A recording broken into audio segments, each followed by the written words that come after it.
¿Dónde está? Ya, muy bien. Xeroderma pigmentoso es otro tema que nos ha tocado hablar.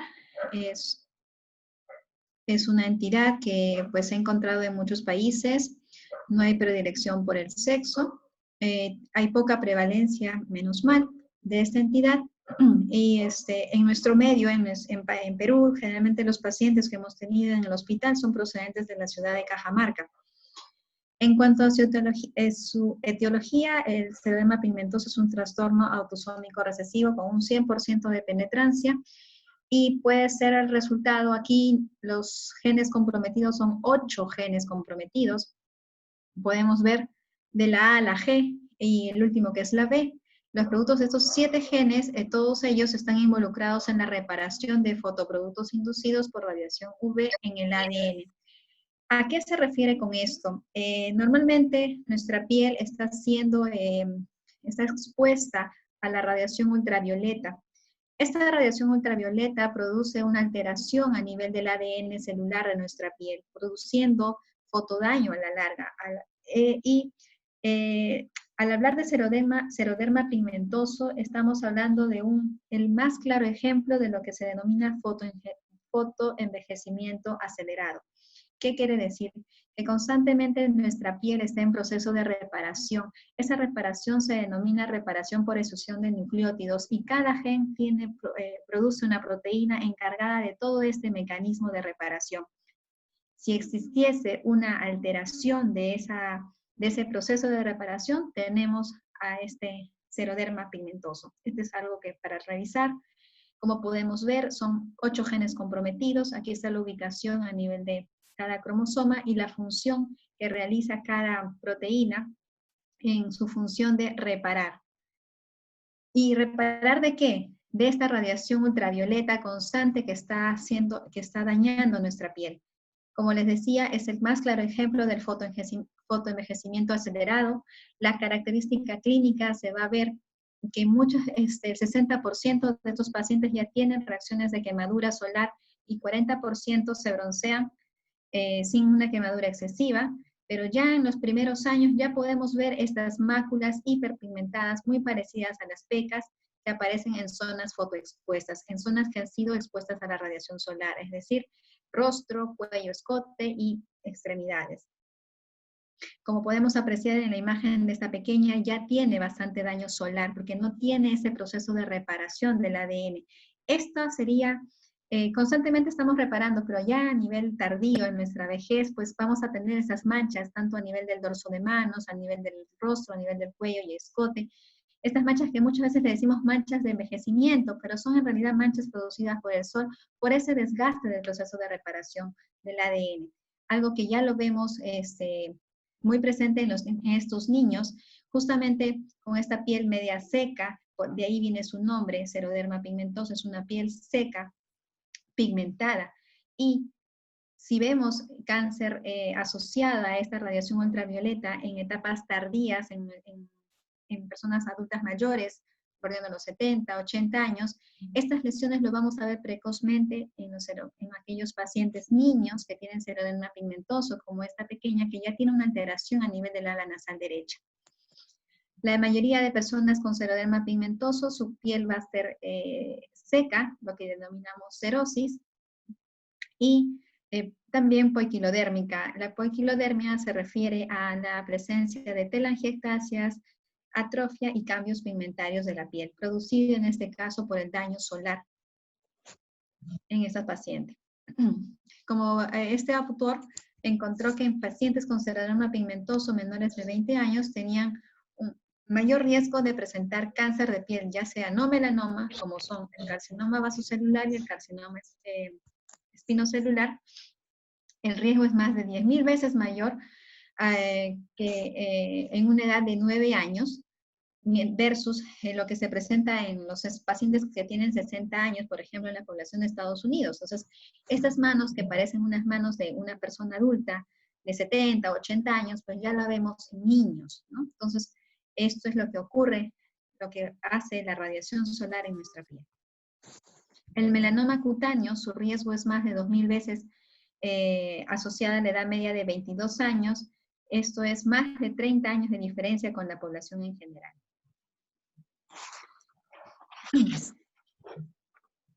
En cuanto a las manifestaciones,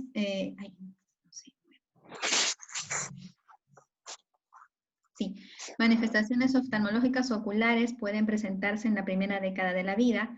Generalmente se van a limitar en zonas expuestas de los ojos, en las partes anteriores, ya sea con compromiso de la conjuntiva, la córnea y los párpados. Se ha visto epiteliomas, carcinoma de células escamosas, melanoma en las partes de ojo que han sido en las zonas expuestas a la radiación UV. También estos pacientes con xeroderma pigmentoso, aparte de tener compromiso cutáneo y oftalmológico, también tienen compromiso neurológico, pero en menos porcentaje. No se explica cómo es que presentan estas alteraciones, pero se ha visto que en un 25% de individuos afectados y pueden presentarse en la infancia o incluso retrasarse hasta la segunda década o más. Anomalías neurológicas leves o incluso graves como deterioro intelectual progresivo, pérdida auditiva neurosensorial, pueden estar presentes. Otras manifestaciones que se han visto en relación a lesiones tumorales, se ha visto neoplasias en la cavidad oral, particularmente en la punta de la lengua, pues una zona que ha estado expuesta a la radiación, generalmente carcinoma de células escamosas. También se han informado gliomas cerebrales a nivel de médula espinal, tumores en diversas zonas relacionadas a estos individuos. El diagnóstico de estos pacientes generalmente es clínico, pues, ¿no? Vemos estas lesiones, manchas, máculas hiperpigmentadas, muy parecidas a pecas, en una edad muy temprana, en los primeros años, 1 o 2 años ya con estas lesiones, y todas ellas debido a la extrema sensibilidad que tienen a la radiación UV. Entonces, esta se denomina la aparición de la lentiginosis en la cara a una edad inusualmente temprana. El diagnóstico se puede confirmar mediante el empleo de pruebas celulares para la reparación defectuosa del ADN, que pues en nuestro medio no está disponible. Tratamiento generalmente es para las lesiones cutáneas consideradas premalignas, ya sea con crioterapia, imiquimod, electrodesecación, curetaje, extirpación quirúrgica, y en aquellos cánceres ya confirmados y recurrentes, pues lo indicativo sería la cirugía micrográfica de Mohs. Generalmente los tratamientos son para ya las lesiones neoplásicas que se puedan presentar. Al paciente hay que indicarle también una visita al oftalmólogo para que se le pueda indicar lentes de contacto blandos para evitar el trauma constante a la córnea, porque si no estos pacientes muchas veces llegan a realizarse trasplante de córnea en algunos países, y también revisión de los párpados, la conjuntiva, porque también podría haber neoplasias a ese nivel que tengan que ser tratados quirúrgicamente. Lo más importante en el papel del dermatólogo frente a la xeroderma pigmentoso es la prevención. ¿Prevención en qué? Si sabemos que la radiación UV es la principal causal de las manifestaciones clínicas, pues tenemos que enseñar la fotoprotección, ya sea a nivel con los fotoprotectores para niños o medidas de fotoprotección como son la ropa adecuada, el uso de sombreros, de gafas, ropa que trate de cubrir todas las áreas que son expuestas. Por eso el niño con xeroderma pigmentoso, al desvestirlo, vemos que las lesiones están localizadas en carita, escote, casi el tronco no está comprometido porque siempre está con su ropita. Entonces, la idea es esa, prevenir. Y también, pues, podemos administrar suplementos dietéticos con vitamina D, puesto que estos pacientes, sabemos que la vitamina D se produce en la piel, y debido a que va a tener baja exposición a esta radiación, tenemos que suplementarlos. Xeroderma pigmentoso, no sé si hay alguna pregunta, es un tema bastante corto, pequeño, es más para que uno sepa lo que hace la radiación solar, la radiación UV en la piel, sin este mecanismo de reparación que todos los días se realiza en nuestra piel de todos nosotros. Entonces, para que veamos el impacto que tiene esta radiación solar en la piel y la importancia de fomentar pues el tema sobre todo de la fotoprotección y fotoeducación.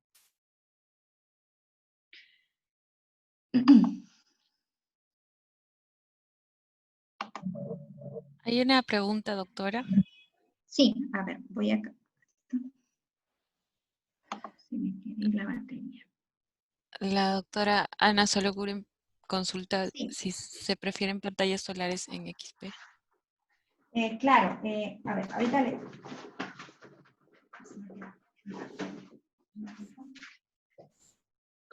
La batería.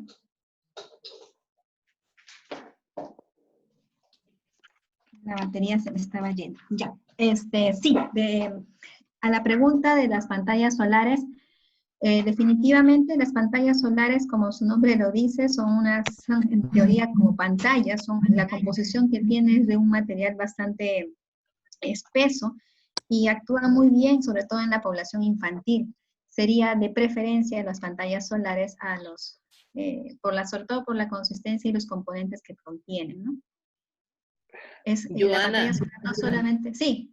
Joana, sería bueno que le precises, porque hay también pediatras, un poquito la composición de las pantallas solares, en el sentido cuál es el compuesto y cómo es que Sí, claro. sería, digamos, la protección que esta pantalla da, sobre todo en xeroderma, que es tan necesario la protección del sol. O sea, ¿por qué se torna casi como prácticamente la única medida, o no la única, sino la más acertada para estos casos, ¿no? O sea, definir la pantalla, la composición de la pantalla, incluso la frecuencia con que se la deban de aplicar, todo eso. Listo. En cuanto a fotoprotección, existen dos tipos de fotoprotectores, aquellos que tienen filtros físicos y aquellos que tienen filtros químicos. Los filtros físicos son, por ejemplo, ay, se me fue el nombre ahorita, el óxido de zinc. Este es uno de los principales componentes de las pantallas solares. Son aquellas sustancias que permiten la reflexión de la radiación UV, o sea, mejor dicho, el rebote de la radiación. No tienen el riesgo de la absorción a través de la piel, por lo que no son bastante seguros, tanto en la población pediátrica como en estos casos de estos pacientes. Aquellos fotoprotectores con filtros químicos, muchas veces la consistencia con los que hoy en día hay en el mercado son productos más fluidos, más cremosos, que incluso pueden absorberse a través de la piel. Por eso que no los preferimos, al menos en esta población que es tan vulnerable. Y sobre todo, que la acción de la pantalla es inmediata, mientras que los filtros químicos tienen un tiempo para actuar más o menos dentro de los 30 minutos posterior a la aplicación. Entonces las pantallas son más rápidas en actuar y se pueden utilizar cada 3 horas, que es la indicación que generalmente damos, tanto para las pantallas como para aquellos que contienen filtros químicos. Entonces, es lo importante del uso de la pantalla solar en xeroderma pigmentoso. Uno, no se absorben, reflejan la radiación UV y son bastante seguros, sobre todo para esa piel también ya más alterada en sí, ¿no? Sí, no sé si se pudo entender la idea o hay alguna pregunta de...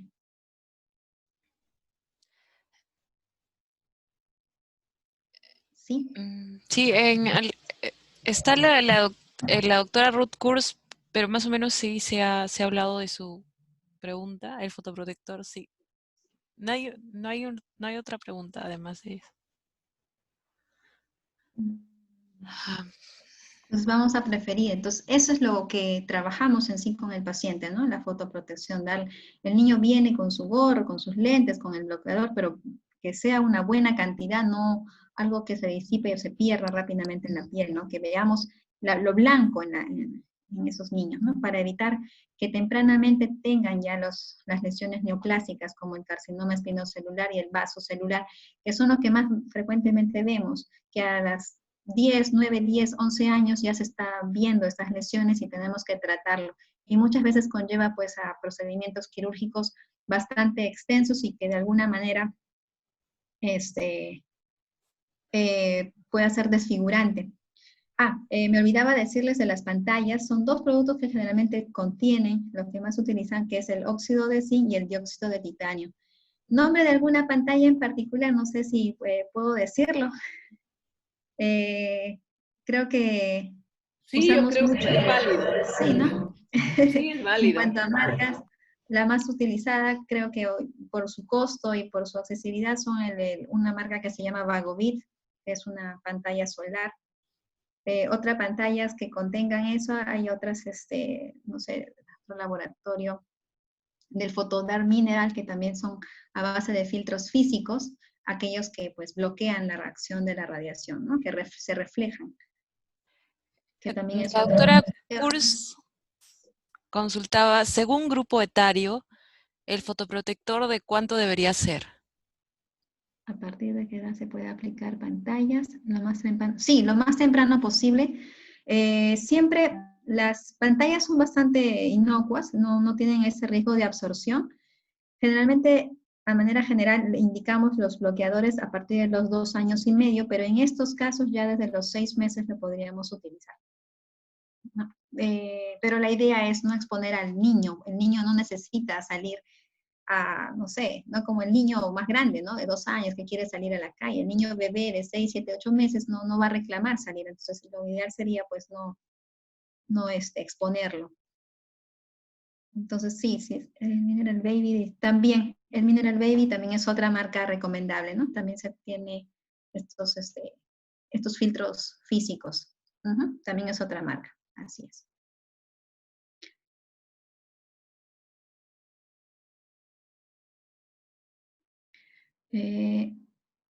Ya, ¿de cuánto debería ser según grupo etario? En realidad, de manera general para la población pediátrica, la diferencia en protección entre uno que tenga SPF 30 o 50 no hay mucha diferencia, no hay diferencia. Un porcentaje mínimo nada más. Entonces podríamos usar de 30, de 50, pero en estos pequeños sí se les recomendaría las de más alta protección. Más de 50 sería lo ideal. Según grupo etario, no tanto, o sea, no es que al adulto le debemos dar menos protección, no, en realidad tanto para niños o adultos, en nuestro fototipo peruano, Perú, fototipo alto 4, 5, podríamos utilizar factor FPS 30 en adelante. De manera general incluso. Si es seroderma pigmentoso, ahí sí usaríamos de 50 hacia arriba. Lo importante no solamente es el SPF, sino también la repetición, ¿no?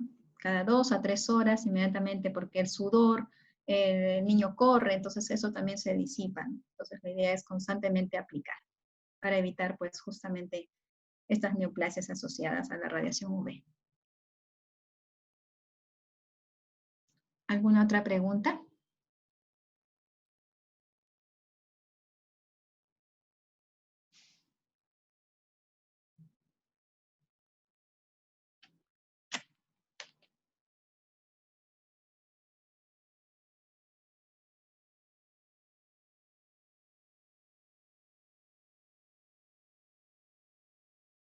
Aquí la doctora Fabiola pregunta cómo indicar la cantidad de fotoprotector a administrar. Hay un estudio que se dice que por más o menos por una buena cantidad por cada centímetro cuadrado, ¿no? Pero esa no es muy práctico. Lo ideal es que mantengamos en la piel, en este caso del paciente con seroderma pigmentoso, medio blanquito, ¿no? Como si fuese una crema antiescaldadura cuando ponemos al bebé, esa no lo hacemos desaparecer, sino lo ponemos como si fuese algo blanquito, se nota que está con el bloqueador, ¿no? La idea no es desaparecerlo, o sea, que haya una buena cantidad en la piel.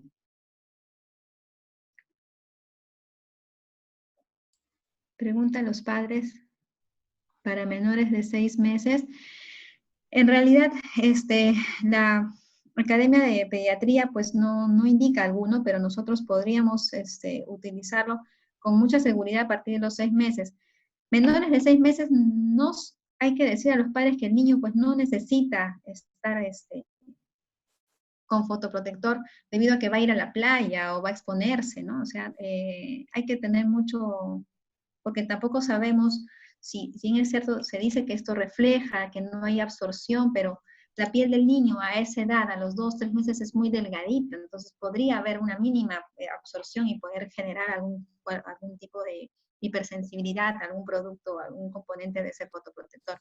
Hay que insistir con los padres que pues no lo saquen a tan temprana edad al niño a exponerse y y que pues ya a partir de 6 meses darle un fotoprotector, yo creo que ya es bastante.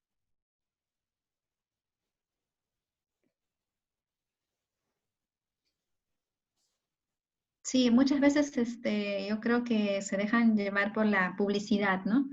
No, no hay que dejarnos guiar tanto por eso, sino por lo que le sería más recomendable para la piel de un bebé tan pequeñito. No me imagino un bebé de 1 mes que está ahí terminando su descamación fisiológica, pues echándole un fotoprotector, ¿no? Y encima que todavía está con un proceso de adaptación, con la miliaria rubra asociada, con los primeros cambios transitorios y echarle encima un fotoprotector. O sea, yo creo que hay que tener bastante juicio y hacerle entender eso a los papás, ¿no? No, que lo voy a llevar a la playa y que quiero, no, pues no, tendrán que, habrá oportunidad para ir a la playa. Yo creo que hay que ser bien estrictos en eso, ¿no? No sé si el vehículo como loción o crema. Sí, el vehículo es muy importante. En las pantallas generalmente son productos más cremosos, bien así como si han testeado las cremas antiescaldaduras, lo cremoso, o sea, lo que es pastoso, es mejor. La loción se disipa más, hay poca película de este fotoprotector en la carita. Entonces, vamos a priorizar a la crema, al menos en lo que versus la loción en pacientes como tipo seroderma pigmentoso o en niños, ¿no? Vamos a preferir a la crema. La loción generalmente para áreas más pilosas, niños más grandes, adolescentes, para esas zonas para que corra mejor, para zonas más pilosas, diría yo. Pero sí, el vehículo es muy importante, muy importante.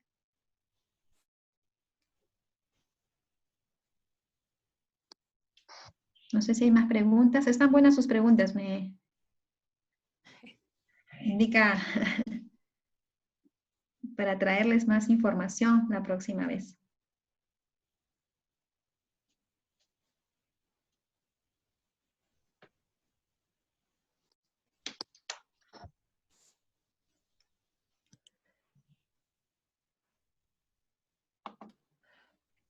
No hay más preguntas. Pues sí podemos continuar, doctora.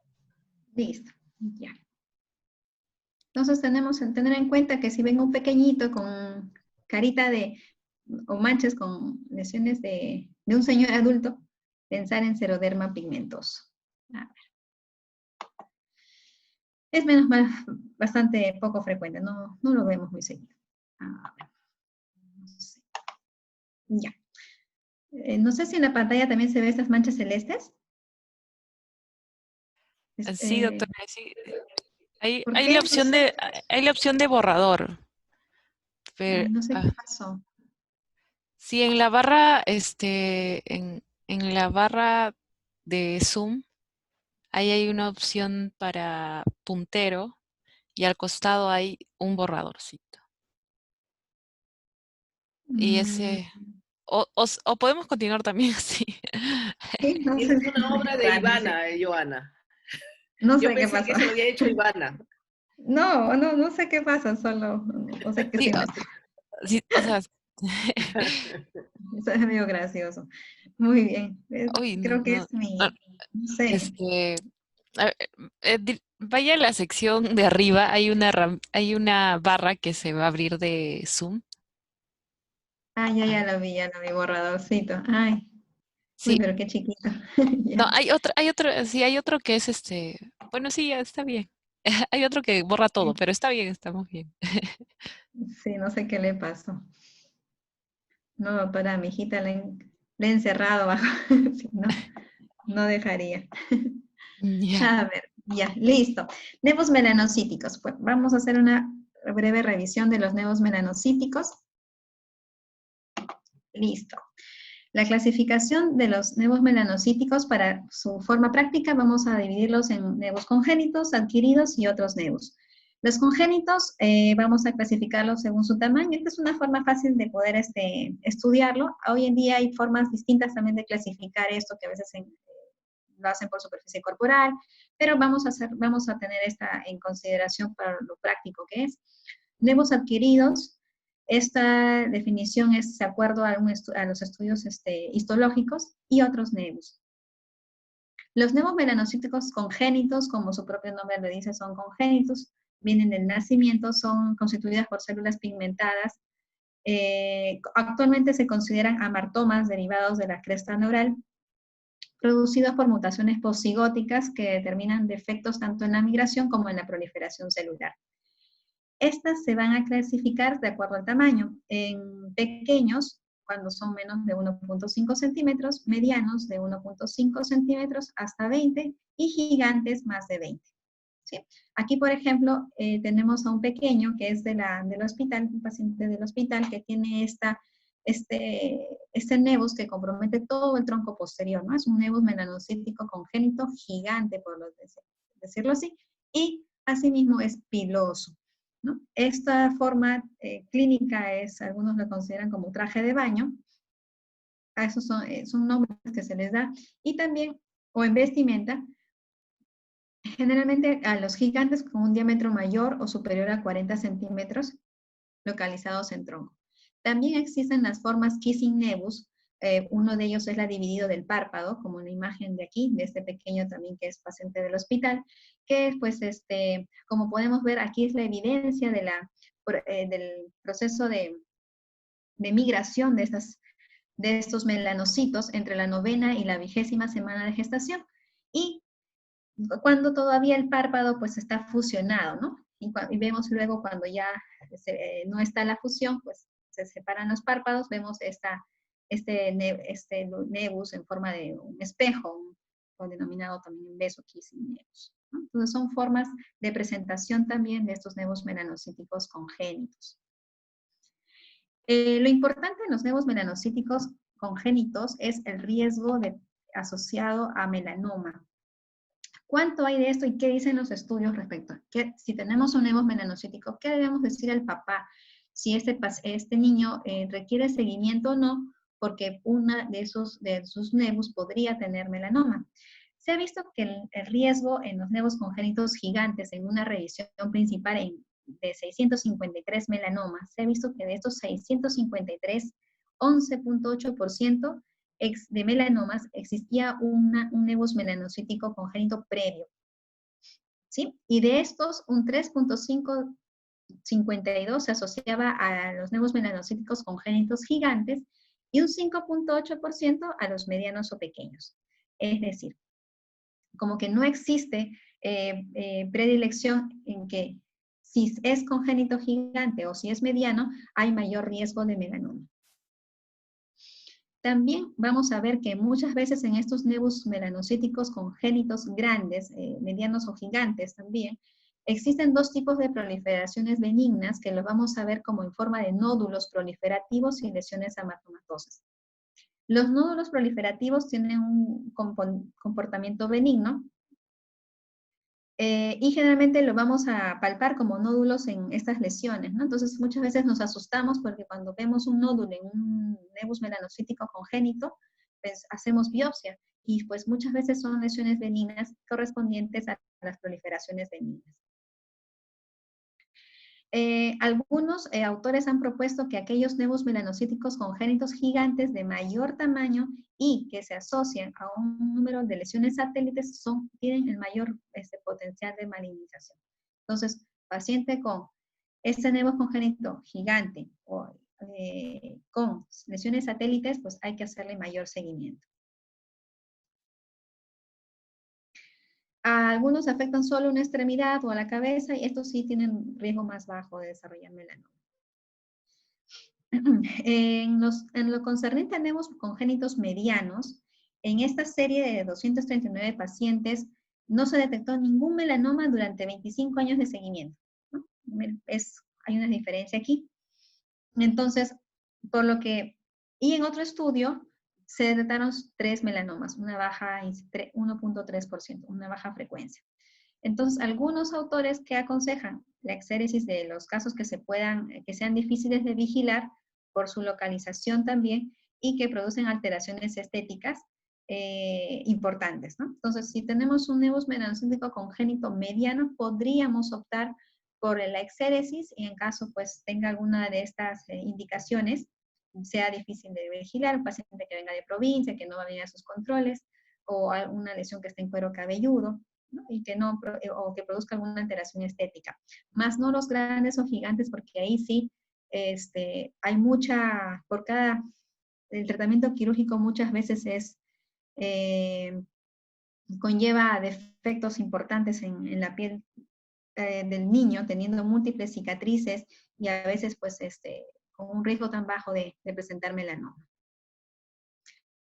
En los pequeños no hay diferencia en comparación con los nevus melanocíticos adquiridos, que es lo que vamos a ver a continuación. Bueno, en cuanto a tratamiento, es un tema controvertido, como les decía. Puede ser una indicación curativa, en caso se sospeche un nevus melanocítico congénito maligno. Profiláctica, en el caso de los medianos, podríamos realizarlo tal vez. Y estético, pues en el caso el niño tenga algún tipo de estigmatización psicosocial. Hablar de los nevus melanocíticos adquiridos, como su propio nombre lo dice, son después del nacimiento, van apareciendo a lo largo de la infancia o principalmente en la adolescencia. Aquí es la forma de presentación más común de los nevus melanocíticos y resulta de la proliferación benigna de las células névicas. De acuerdo a a los melanocitos que están en diferente nivel histopatológico, es su clasificación. Y se dicen de la unión, si está a nivel de la unión dermoepidérmica, compuesto, y dérmico si está pues en la parte dérmica, ¿no? El nevus de la unión, esta es esta lesión macular con una ligera acentuación de las marcas de la piel. Con la dermatoscopía vamos a ver una red pigmentaria uniforme, y esta sería la clínica de un nevus de la unión. Los nevus compuestos, este es un nevo compuesto muy grande, muestran grados variables de elevación y un tono marrón, un color marrón, algo más claro con nevus de la unión. Y los nevus dérmicos son donde el pigmento se encuentra en la zona dérmica, suelen ser más elevados y tienen un tono más claro, debido a que el pigmento está más en la zona profunda, por decirlo así. El tono marrón, incluso un color de la piel puede verse, ¿no?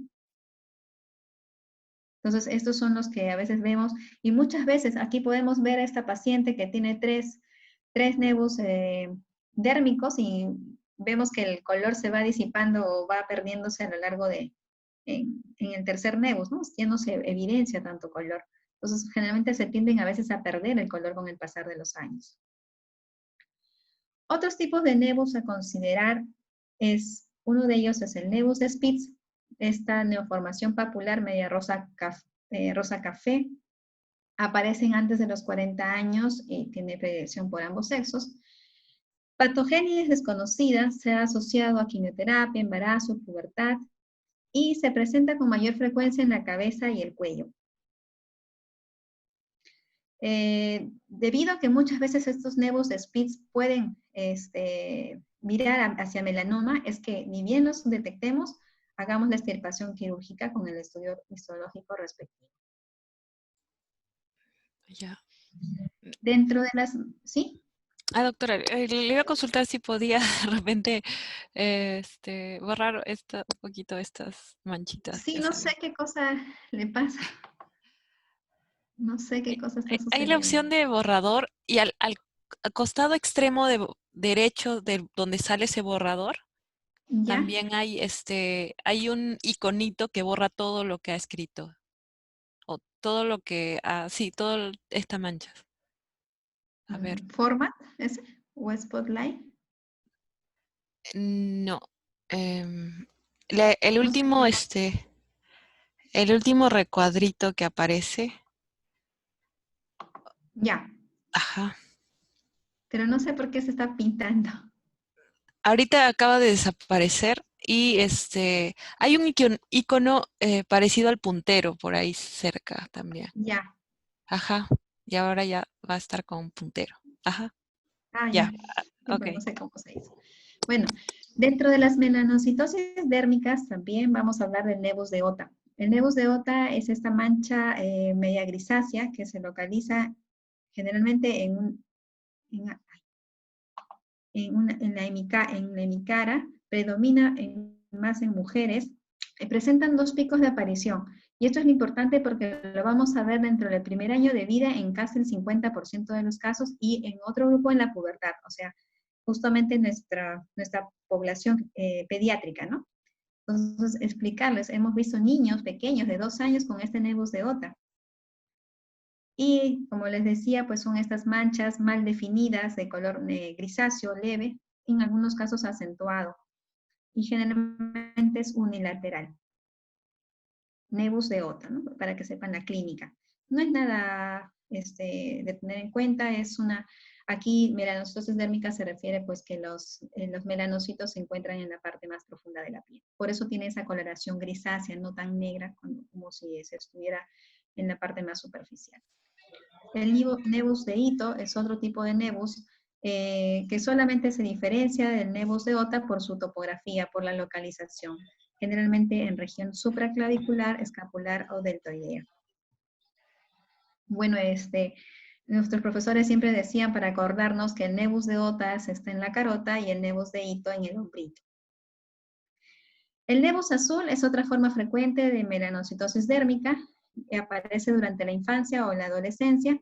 Es esta neoformación pigmentada de color azul oscuro, de ahí su nombre, que es más o menos entre 0.5 a 1 centímetro de diámetro de tamaño, con límites mal definidos pero bastante regulares. Su localización es más frecuente en dorso de manos y en pies. Y ya para terminar con esta parte, la mancha mongólica, que también es otra melanocitosis dérmica, por eso la coloración que tiene. Esta diferencia de las otras es ya congénita, suele estar presente desde el nacimiento y en la primera infancia pues suele resolverse. No es raro que todavía se presente, algunos creen que al año se desaparece, pues no, a veces puede durar 2, 3, 4, 5 años, entonces hay que tener en cuenta que van a ir, espérense poco a poco. No se han descrito casos de malignización, se considera una lesión bastante benigna e involucionan solas, por lo que no requiere tratamiento. No solamente se localizan en zonas sacras, sino también se pueden localizar en otras zonas como dorso de manos, hombro, que le llamamos manchas mongólicas ectópicas, pero que tampoco pues tienen alguna repercusión a nivel que vaya a comprometer o que tenga alguna transformación, casi algo maligno, ¿no? No sé si hasta aquí ya daría por concluido esta revisión. ¿Sigue alguna pregunta?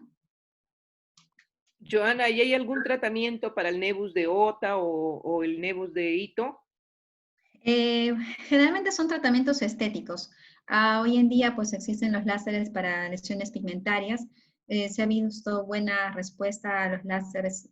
Bueno, esto ya es parte de manejo del dermatólogo en sí, que responden muy bien a los láseres Q-switch, se denominan así. Los Q-switch con una baja de la intensidad del color. No logran desaparecer por completo, pero sí logran al menos darle que el maquillaje sea más fácilmente asolapado y el paciente se sienta mejor, por un tema básicamente estético, ¿no? Pero no tiene ninguna repercusión a nivel cutáneo, o sea, no hay y por en qué cuanto a la preocuparse. fotoprotección.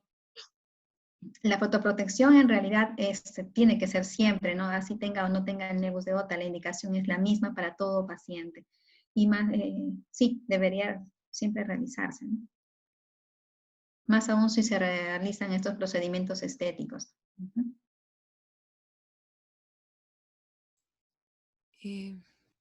No sé si hay preguntas de parte de... La doctora Karen Guamán, Sí. no sé si es una pregunta, pero ¿y la edad de la paciente diagnóstico fue a los 3 años? No sé, creo que es una afirmación.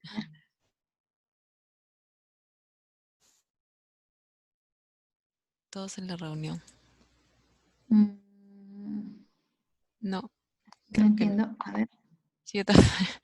No.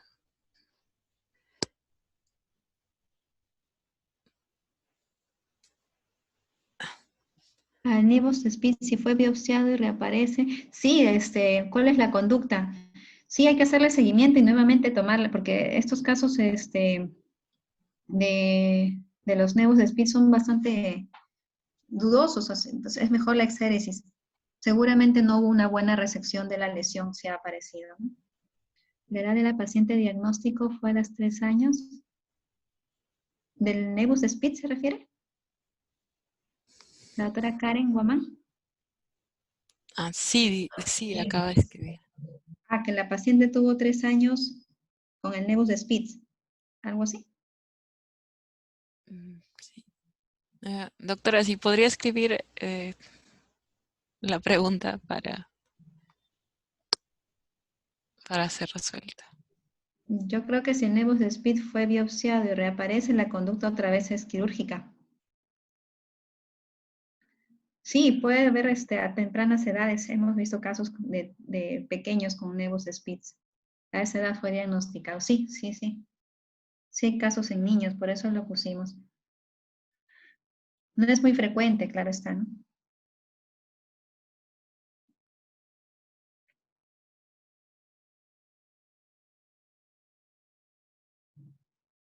No sé si la duda de la doctora es que por la edad de la paciente si debe ser nuevamente biopsiada. No sé exactamente la pregunta a qué se refiere.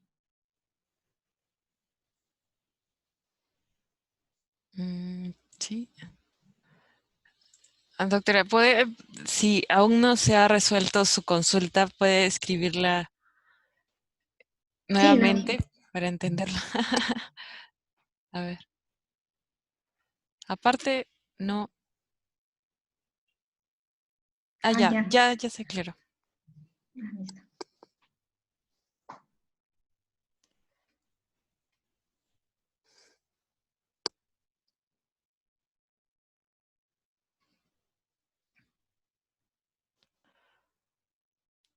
Sí, ¿alguna pregunta que quieran? Ya no hay más preguntas en el chat.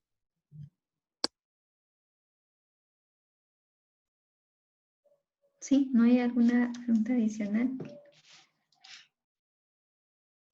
Sí, la doctora Mariela Velasco acaba de escribir. ¿Cuándo deberíamos indicar biopsia en un nebus, algo que nos indique o alarme?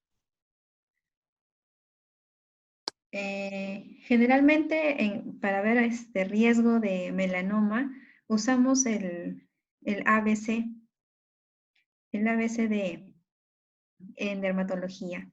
El A, ay, si existe alguna asimetría, B, si los bordes bastante irregulares, el C del color, que si ha sido un nebus color, no sé, marrón y luego lo vemos medio gris, luego negro, entonces el D, el diámetro más de 0.6 es considerado. Entonces el ABCD nos ayuda muchas veces a poder decir si un nebus es sospechoso o no. Pero este ABCD más se realiza con los nebus melanocíticos adquiridos, más no los congénitos, puesto que los congénitos muchas veces ya tienen bordes irregulares, son asimétricos, su color es muy intenso, incluso con el equipo que tenemos, que es el dermatoscopio, no nos permite evaluar. Entonces, el tema de decir en quiénes descarto melanoma es más difícil en los nebus melanocíticos congénitos, ¿no? Y eso es bien complicado, no es tan sencillo. Mientras que en los nebus melanocíticos adquiridos que hayan cambiado y hayan tenido esa alteración en el ABCD, pues ya es sospechoso. Y si le sumamos el estudio dermatoscópico, que no cumpla ciertos patrones, a ese nebus hay que biopsiar.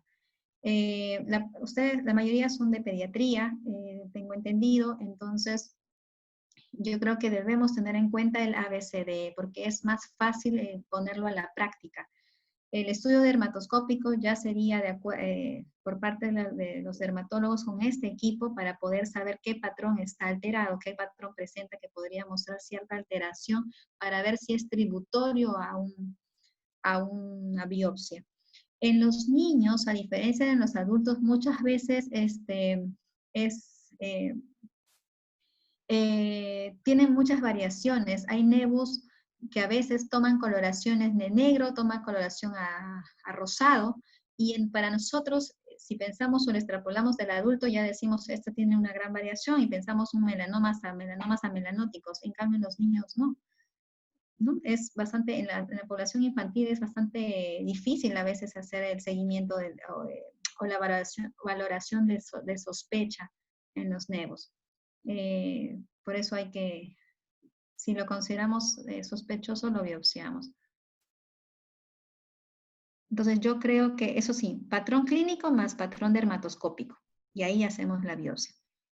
Pero para referencia de pediatría, con el ABCD ya sería una forma de hacer un adecuado tamizaje.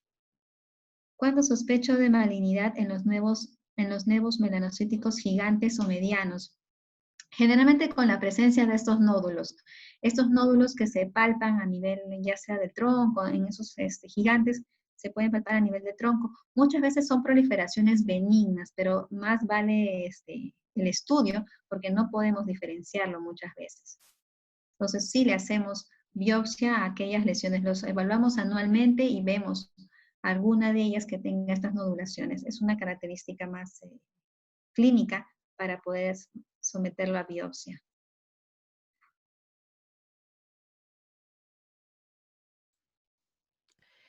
El doctor Hilario Flores pregunta, ¿qué tanto Sí, nos ayuda el dermatoscopio para diferenciar los nevus y su malignidad? sí, hoy en día el dermatoscopio es una herramienta básica para poder diferenciar cuando un nevus es sospechoso de ser sospechoso para biopsia. No puse este tema, casi amplié demasiado porque no lo quería considerar engorroso. Generalmente es un tema que vemos más en la parte de dermatología. Hay patrones, existen patrones, por ejemplo, hay un patrón reticulado que es normal en algunos nevos melanocíticos adquiridos, que tiene un patrón irregular como si fuese una red, y que esta red puede verse engrosada en ciertas zonas, por ejemplo, y eso ser característico para sospecha, por ejemplo, un patrón, ¿no? Entonces, hay patrones con dermatoscopía que nos ayudan a ver si es un patrón normal o anormal. Y si la suma de patrones hace que este nevus sea pues sospechoso. La suma de patrones. No solamente el patrón reticulado, existe el patrón de velo azul, el patrón de los glóbulos de diferente tamaño. O sea, esos patrones, la suma de esos patrones hacen que nosotros sospechemos de algo. Y es muy importantísimo. Es una herramienta que no nos puede faltar para el estudio de un nevus. Y de acuerdo a esa zona es donde tenemos a tomar la biopsia. Eso justamente es para los nevos melanocíticos adquiridos, incluso los localizados a nivel de palmas y plantas, pero para los nevos melanocíticos congénitos sí es bien complicado. Aquí el dermatoscopio no nos ayuda muchas veces por la gran cantidad de pigmento que tiene, que no se puede ver ningún patrón definido. Y es por este motivo que la clínica a nivel de el palpar algún nódulo sospechoso nuevo es el que hacemos a esos nódulos la biopsia.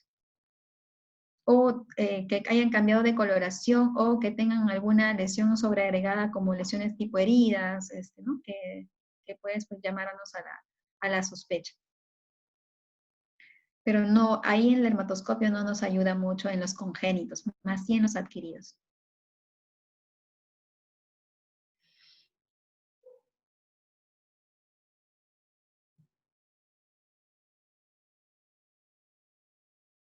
A ver,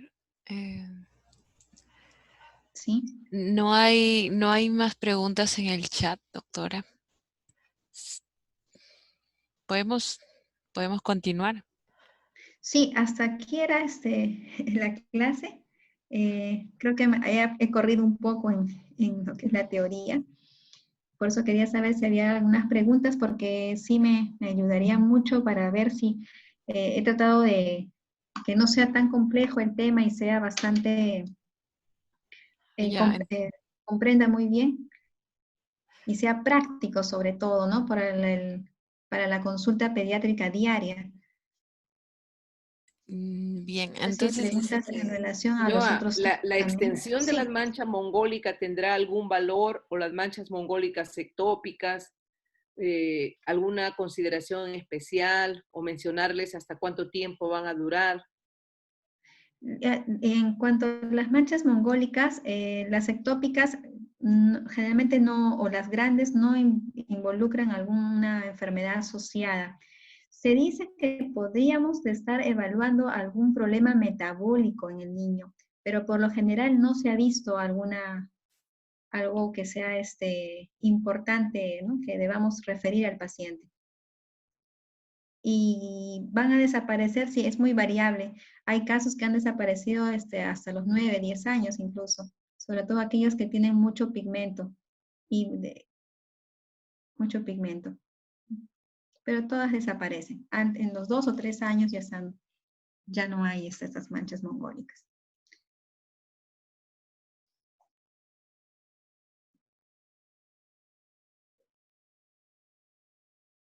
¿Qué dice? No se asocia a, la doctora Cintia, a distanciamos.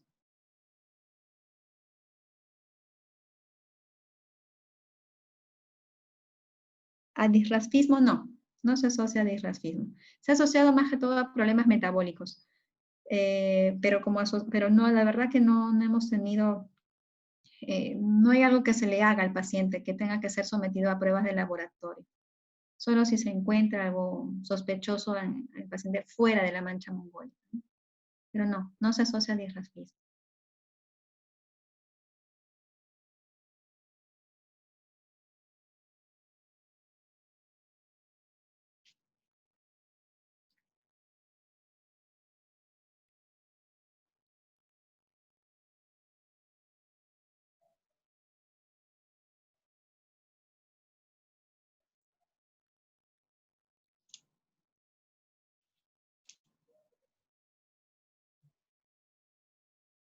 Ujú.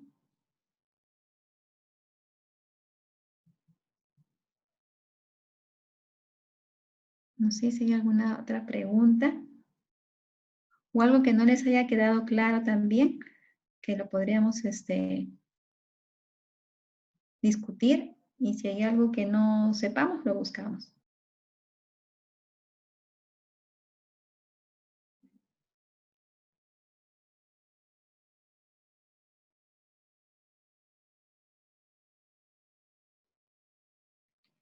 Ah, ya, claro. El esquema para uso de corticoides en minipulsos que usan en vitiligo en el hospital. Generalmente usamos prednisona o prednisolona a dosis de 1 miligramo por kilo de peso o de 0,5 miligramos por kilo de peso en un lapso de 5 a 7 días de manera mensual. De manera mensual. Generalmente son 7 días. Ejemplo, paciente niño de 4 años, que pese 20 kilos en promedio, entonces le damos, podemos empezar a 0,5 o a 1 miligramo de kilo de peso. Por ejemplo, una pastilla de 20 miligramos, solo 5 días. Y eso le podemos dar, ejemplo, en enero, febrero y marzo. Es una forma de terapia. Hay varias formas de mini pulsos que están publicadas, pero eso es lo que más práctico y al menos la mamá lo toma en cuenta, los acuerda, ¿no? De realizarlo, porque a veces a estos pacientes no los seguimos mensual, sino cada tres meses. Entonces, cada 3 meses le decimos, tomó la primera semana el medicamento, para que así pues podamos llevar un adecuado control.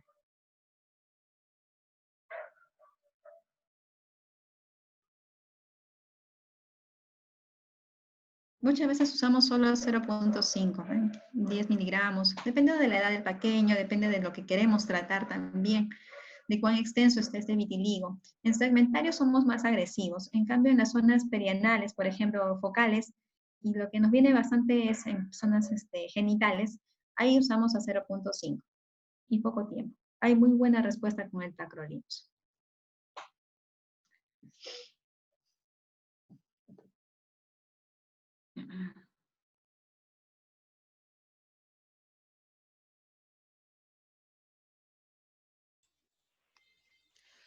Uy, qué frío. Ay. Sí, no sé si hay otra pregunta que no haya quedado clara. Sí, acaba de escribir la doctora Jacqueline Condori. Ya, el pronóstico de repigmentación. ¿Qué otras alternativas le dan al paciente? Sí, damos terapia. Sí, los microinjertos son una opción ideal. Lo que pasa es que no tenemos mucha práctica en lo que es microinjertos. Lo que hacemos es terapia en minipulsos, uso de tacrolimus, e incluso también a veces hemos utilizado las cremas tópicas a base de superóxido dismutasa. O sea, tratamos de abarcar todo, y hoy en día el uso en algunos centros donde se pueda el láser excimer, ¿no? Que ha dado muy buenos resultados. El excimer láser, que es para vitiligo. Lastimosamente no lo contamos con eso en el hospital, pero sí sería una opción que le damos al niño, a la madre en este caso, que si pudiese hacer esto en algún centro privado, pues que lo complemente. O sea, no es una sola terapia. Usamos la minipulso, la tópica, a veces corticoides tópicos asociados a tacrolimus. Aparte de asociamos vitamina C, vitamina E y zinc también. Y ácido fólico siempre en un paciente con vitiligo. Pero sí le hablamos de esa opción. Yo he tenido un paciente de cerca que ha tenido un vitiligo segmentario que fue bastante difícil, pero la mamá y el papá pudieron pagar el tratamiento con el excimer láser, que son 2 a 3 sesiones semanales, y tuvo muy buena respuesta al mes de tratamiento. O sea, mucha zona de repigmentación. Solamente faltaba la ceja y la poliosis. Justo es la pequeña que mostré en la foto, ¿no? Que ahí sí, pues no, la máquina no coge cejas, no coge, perdón, pestañas. Y muy buena respuesta tuvo. Pero los microinjertos es justamente la indicación para aquellos casos segmentarios. Uh-huh.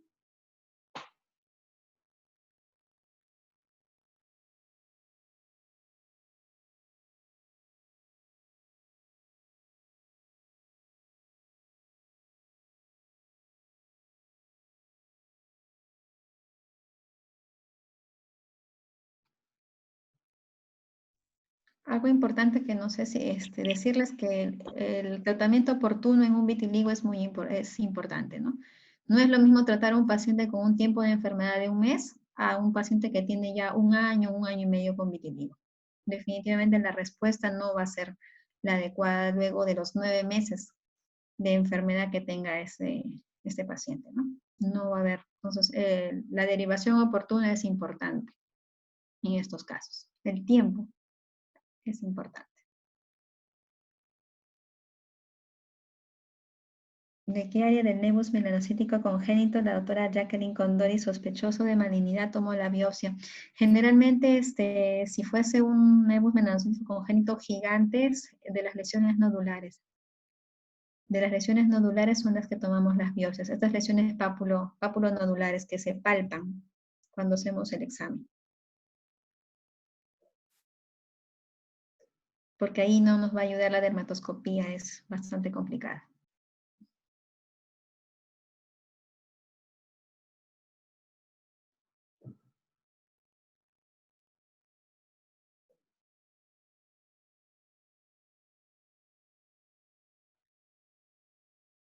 Uh-huh.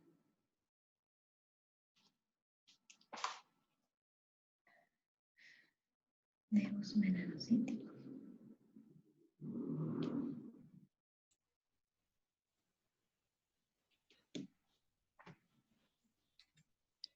La doctora María Salomé consulta, en hijos de padres con vitiligo, ¿qué probabilidad genética existe que se repita? No tengo el dato exacto del porcentaje, de la probabilidad genética, cuánto es el porcentaje, pero sí hijo de padres con vitiligo, el niño tiene 4 veces más el riesgo de presentarlo que un niño que no tenga padres con vitiligo. Ajá. Pero el porcentaje de probabilidad genética no lo voy a revisar. Sí, ¿no? Eso se ve en 25%, ¿no? Así como para otras enfermedades. No lo tengo ese dato. Vamos a revisarlo. Pero sí existen, no solamente con vitiligo, sino con otras enfermedades autoinmunes es 4 veces más el riesgo en este caso, ¿no?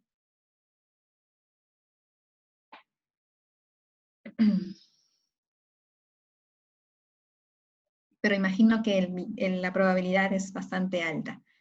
Tengo una paciente con vitiligo que la mamá tiene vitiligo, o sea, la mamá nomás, el papá no. La niña empezó a hacer vitiligo a los 5 años aproximadamente. Sí, al menos ese, pero tiene otros 2 hijos que no tienen, o sea, por eso la probabilidad genética sí tendría que buscarla. No sé si es del cuarto, 25% o 50%, habría que ver eso. Lo voy a revisar, doctora María Salomé. A ver, vamos a ver si para la próxima vez que nos conectemos, tenerle ese dato.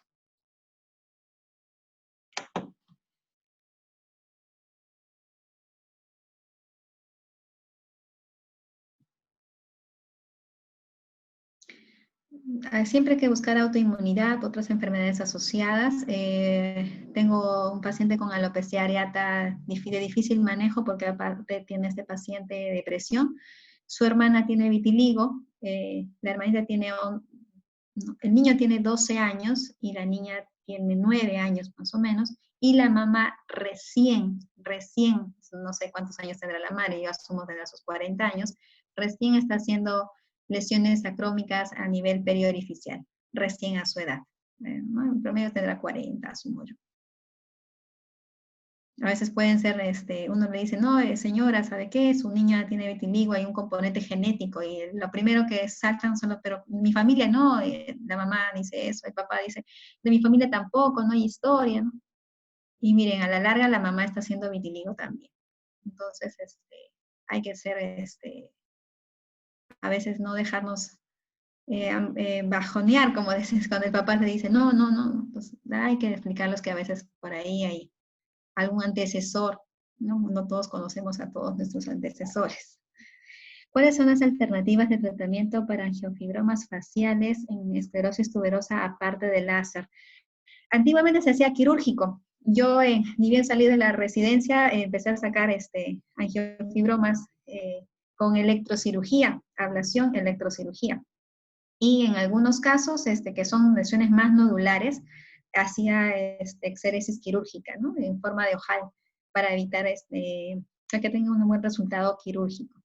Pero hoy en día ha sido reemplazado por el tema del láser, sobre todo los láser ablativos, ¿no? Ya sea Erbium o láser CO2 que se utilizan para estos angiofibromas. Justo preguntaron anteriormente sobre el sirolimus o la rapamicina, estos inhibidores tópicos del mTOR. Está descrito en la literatura, pero particularmente no tengo experiencia en eso y tampoco he visto casos tratados así de manera de colegas cercanos, no he visto sus resultados. Porque sé que están haciendo ya terapias tópicas aquí en los laboratorios que hacen preparados. Pero tampoco tenemos muchos pacientes con angiofibromas faciales, no hay hay pocos pacientes con complejo de esclerosis tuberosa y generalmente son pacientes que ya vienen adolescentes, ya. Y son adolescentes.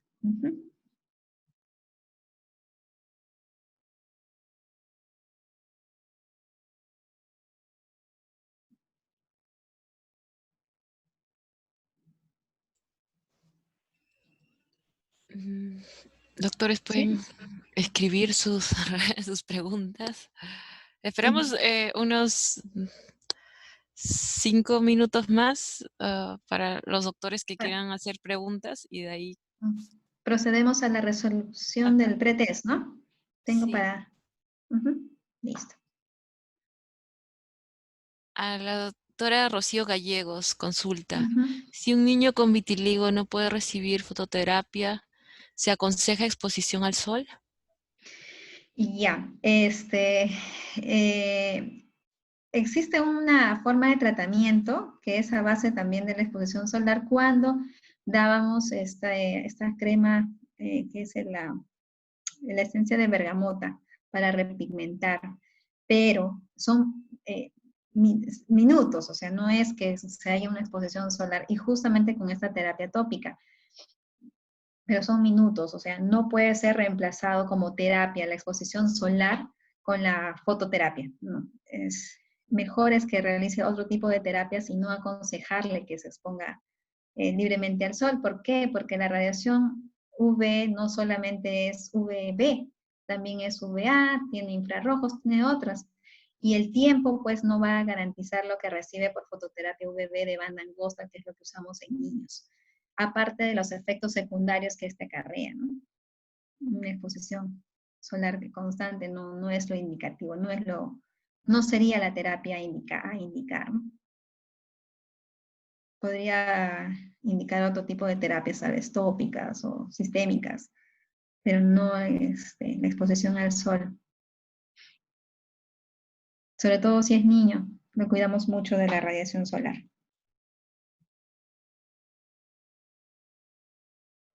No, ¿de qué? Gracias por tu pregunta, porque muchos han preguntado esto en otros cursos.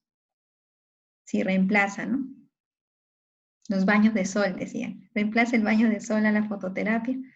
No, lo ideal sería que reciba una fototerapia adecuada, que sea justo solamente con esta banda angosta de la UVB.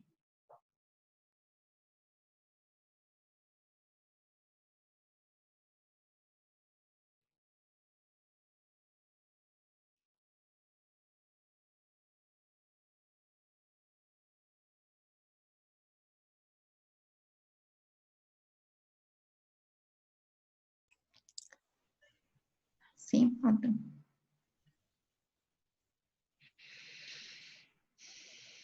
La doctora Rocío Sí. continúa. ¿De cuántos años un niño puede recibir fototerapia? Desde que puedan quedarse tranquilas, quietitos ahí y puedan entender, porque es estar en una cabina sin moverse, con estos protectores oculares. Generalmente más de 5 años es nuestra población cuando hemos indicado la fototerapia, ¿no? Sí, menos mal que la forma no segmentaria, esta simétrica generalizada, no la tenemos, no tenemos mucho, más tenemos las formas focales, las formas no segmentarias, las formas acrofaciales, pero no tenemos estas extensas que requieren fototerapia. Y si la hemos tenido, se ha indicado fototerapia, los más pequeñitos habrán tenido 5 o 6 años, ¿no? Porque son niños capaces de poder entender, estar quietitos, sin moverse y sin quitarse las lentes, ¿no? Las lentes de protección ocular, porque si no también pues, hay repercusión por esta radiación frente a los ojos. Sí, menos mal que no, todos son lesiones muy pequeñas, ¿no? Y controlables fácilmente con terapia tópica.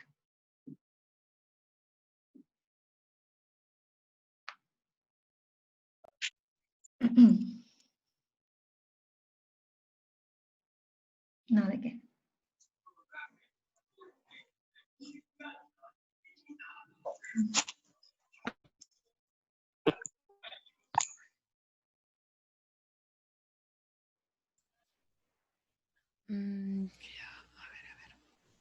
¿Qué lugares de la piel son los que tiene peor pronóstico el vitiligo? El doctor Remy Dorado. Generalmente, las zonas sacrales son las que menos responden y las zonas que se localizan sobre prominencias óseas, por ejemplo, tobillo, cadera, que son prominencias óseas. También porque se asocia el fenómeno de Kefner, el tobillo roza constantemente con el zapato o la zapatilla, en la zona de la cadera roza constantemente con el ajuste del cinturón o del pantalón. Entonces son zonas, o de la truza, son zonas que están constantemente siendo traumatizadas, por decirlo así, o con rozamiento constante, es decir, fenómeno de Kefner asociado. Entonces son zonas de difícil repigmentación, al igual que las zonas no pilosas, como son las zonas sacrales, zonas palmares, palmoplantares, o zonas distales de manos, ¿no? Es una zona que no responde muy bien, ¿no? En esas zonas sacrales, por ejemplo, usamos corticoides potentes, a veces clobetasol, que es un corticoide potente por un periodo corto de tiempo. los intercalamos con corticoides de moderada potencia, pero no incluso con pulsos, pero no vemos muy buena respuesta. Las zonas sacrales y las zonas con mucho roce o de prominencias óseas. Son las que tienen peor pronóstico.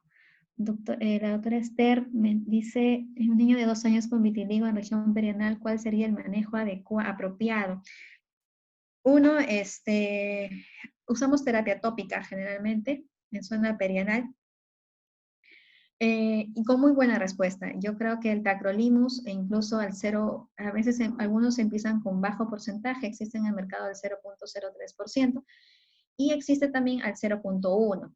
Nosotros hemos usado al 0.1% con buenos resultados, ¿no? Al comienzo puede irritar, pero muy buenos resultados en esa zona. Y también pues evitar que esa zona sea, cuando hagan el aseo, pues no sea muy manipulado, ¿no? En el momento, el niño a veces no sé, por decirlo así, al limpiarle lo hacen muy fuerte en esa zona, entonces, para evitar el fenómeno de Keffner, porque es una zona de rozamiento también constante, ¿no? Al momento de hacer la limpieza pequeña. Pero en realidad responde muy bien a la terapia tópica. ¿Cuánto tiempo se usa el tacrolimus en este caso? Bastante tiempo, hasta que veamos respuesta. Generalmente a partir del 3er mes vemos recién respuesta, por lo general, o sea, en promedio, por decirlo así. No es tan rápido. Por eso que a los pacientes los citamos un poco tardío, porque si ustedes creen que a las 2 semanas va a responder, pues no, no es así. Decimos, venga a las 2 semanas y no ha hecho nada esta crema, no funciona, no. Hay que decir al papá que sea paciente, que poco a poco que va a haber ciertas zonas de repigmentación. También calmarlos, que es una zona que no es visible, ¿no? También llevarlos a la calma para que no haya angustia y esa angustia no les transmitan a los hijos, porque el tema emocional, si bien es cierto, no está descrito en los protocolos o en los consensos sobre vitiligo en la infancia, es un tema muy importante. Muchos de ellos han sido factores emocionales los que han desencadenado o propiciado la aparición de las lesiones de vitiligo a tan temprana edad.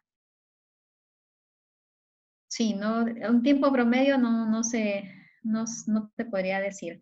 Generalmente puede ser los 3, 6 meses y cuando ya demos respuesta ya damos 2 mesecitos más y de ahí suspendemos el medicamento. Corticoide tópico, ¿hasta cuánto tiempo puedo usar? Se usa un tiempo, a veces hasta 3 meses en algunos casos, dependiendo de qué corticoide tópico utilicemos y que sea seguro en la zona. Es muy variable la respuesta porque va a depender de qué zona sea, de qué corticoide utilice y de qué vehículo de corticoide use, sea. Por ejemplo, en las zonas sacrales, he tenido la oportunidad de usar mometasona, que es un corticoide de moderada potencia, pero bastante fuerte en su acción, al igual que clobetasol en niños un poquito más grandes. Lo he usado hace hasta por 3 meses, ¿no?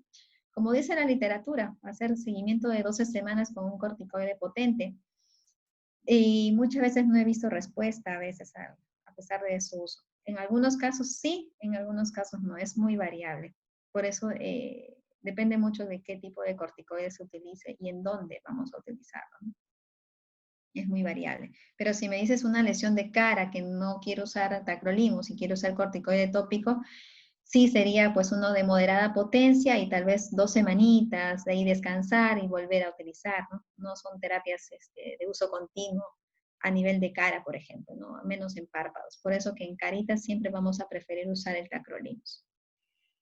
La doctora Cilia pregunta, ¿el ácido fólico, la vitamina C y el zinc, cuánto tiempo se indica en vitiligo? Le diría que casi siempre. Todo el tratamiento, lo que queremos es tener un buen resultado el primer año de tratamiento. Porque sabemos que si el primer año no resultó, va a ser un poco más difícil que sea en los años posteriores, ¿no? El mejor tratamiento debería ser antes de los 9 meses. Y ese tiempo es el que damos ya sea el ácido fólico, la vitamina C y la vitamina E, ¿no? Esos multivitamínicos que a veces se suelen indicar. Aquí ya mucho esos no lo vamos a encontrar en los libros, no hay cuánto tiempo hay que darle, 1 año, 2 años. Las terapias convencionales, El ácido fólico generalmente 0.5. La vitamina C, la que es pediátrica, ¿no? Esa, no tengo ahorita el dato exacto de la dosis, pero la dosis pediátrica. Esa nada más. La que están en los multivitamínicos. El zinc a veces lo damos a 30 o a 50 miligramos en forma de sulfato de zinc. Lo asociamos. Pero lo que sí nunca nos falta es el ácido fólico y la vitamina C. Y hoy día hay un último estudio en que en adultos al menos la vitamina C y E con muy buenos resultados, ¿no? Es la dosis pediátrica. Para la vitamina C al menos. Ácido fólico sí es la misma que 0.5.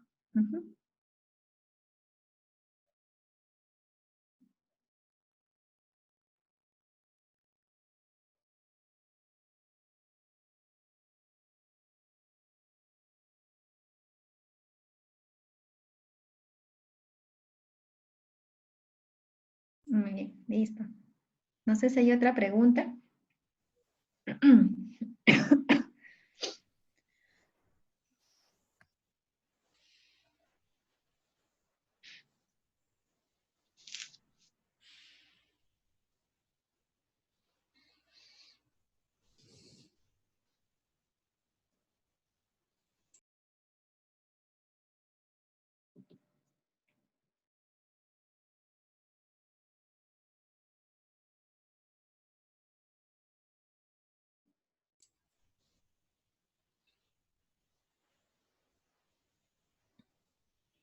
Doctores, ¿pueden aprovechar para hacer sus últimas preguntas antes de la resolución del pretest?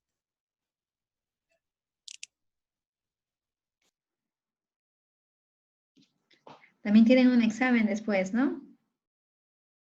Sí, a partir de las 7 pueden acceder al examen.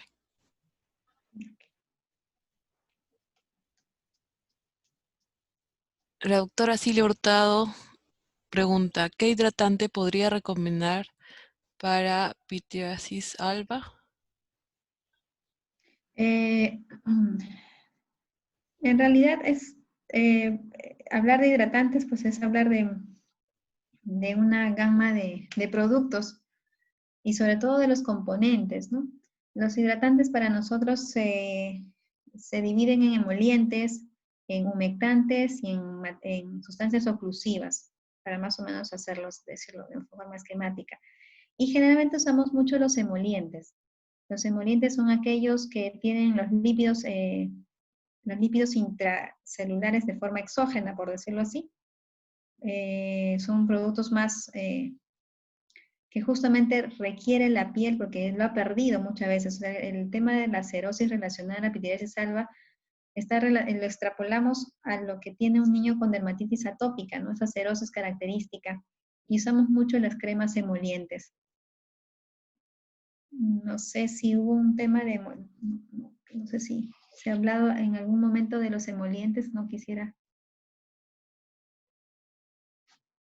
no, no sé cómo contestar esa pregunta, sin decir marcas, pero la idea es que sea uno que no tenga pues tanta fragancia, que no sea, que sea adecuado para un niño.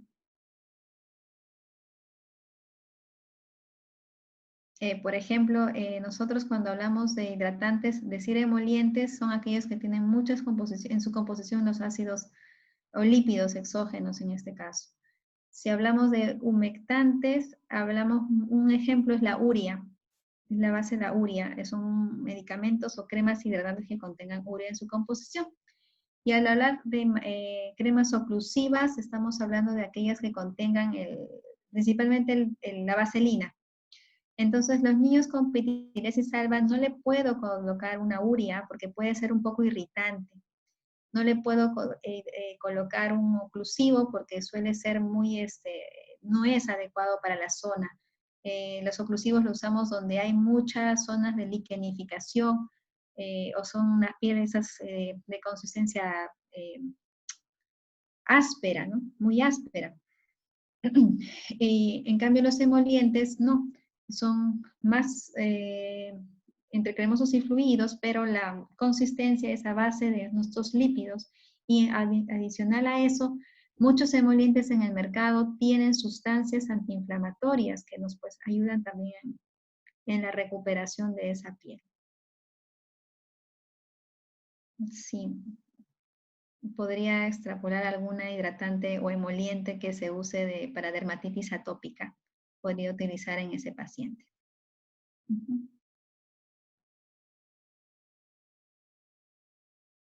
Me refiero, no sé si respondí a su pregunta, es que tendría que decir algunas marcas, porque, o decirle qué componentes tienen, pero tendrían que revisar cada producto y ver los componentes, ¿no? Para que más o menos sea. Pero eso sí, no recomendaría alguno que tenga urea. Entonces, podrían revisar alguno que diga urea, entonces, porque podría ser irritante en esa pielcita bastante seca y muchas veces con pequeñas, en los niños de la sierra sobre todo, tienen esa piel bastante seca, asociada a la piel de salva y con zona un poco de fisurada. Entonces, ahí colocarle la urea es causarle una irritación en la piel del niño.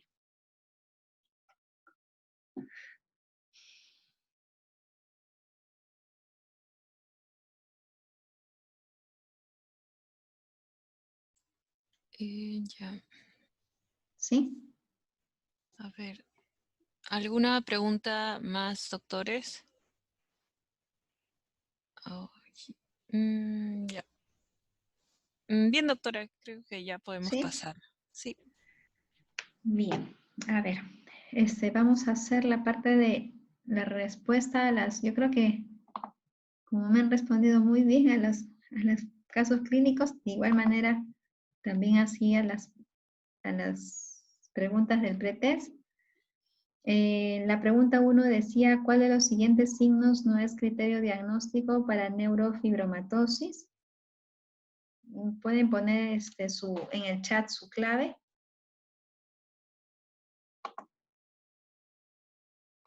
La clave A es 6 o más manchas café con leche, más de 5 milímetros en prepúberes y más de 15 después de la pubertad. 2 o más nódulos de Leach, máculas hipomelanóticas en hojas de fresno, pseudoeférides axilares o inguinales, glioma óptico.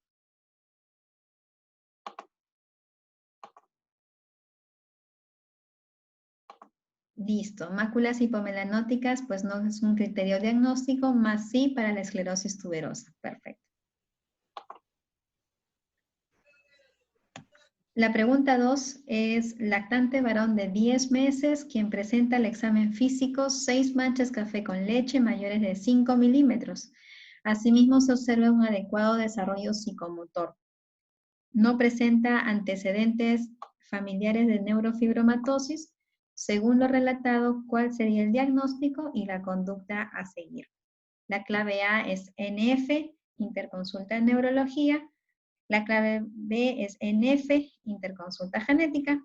La clave C es manchas café con leche, interconsulta oftalmo. La D es manchas café con leche, observación y seguimiento. Y la E, neurofibromatosis, observación y seguimiento. La respuesta es la D, perfecto.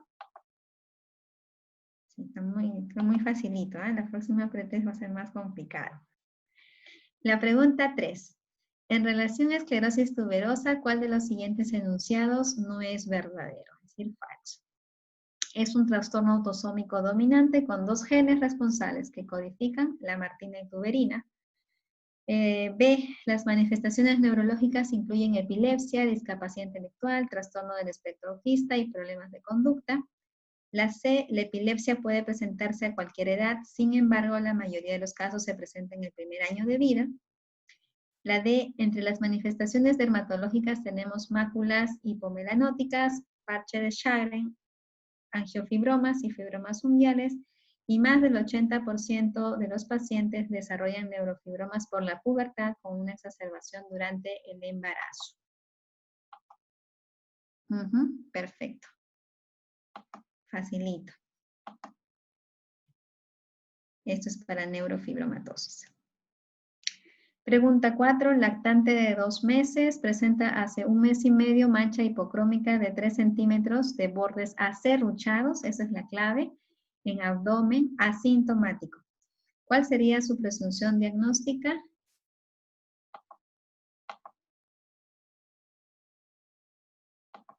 Perfecto, ¿no? Es un nevus espimentoso, en este caso apareció al medio a las 2, 3 semanas de vida, y sobre todo la característica de ese borde acerruchado, ¿no? Y la pregunta 5 para terminar, es un paciente de 8 meses de edad con lesiones en la frente.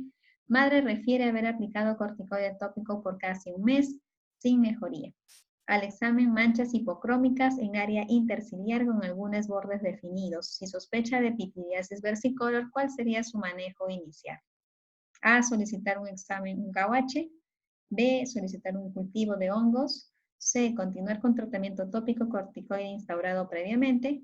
Observación por un mes, la clave D, o realizar una biopsia cutánea. Sí es, correcto, ¿no? Realizar un examen KUH, un examen directo, bastante sencillo. Justamente era el caso clínico que les había comentado del niño que usó tanto corticoides como el tacrolimus, y le habían propuesto hacerle una biopsia cutánea, ¿pueden creerlo? Pero ya, ustedes han hecho el curso de dermatología pediátrica y ya saben ya cuál es la respuesta. Muy bien. Listo.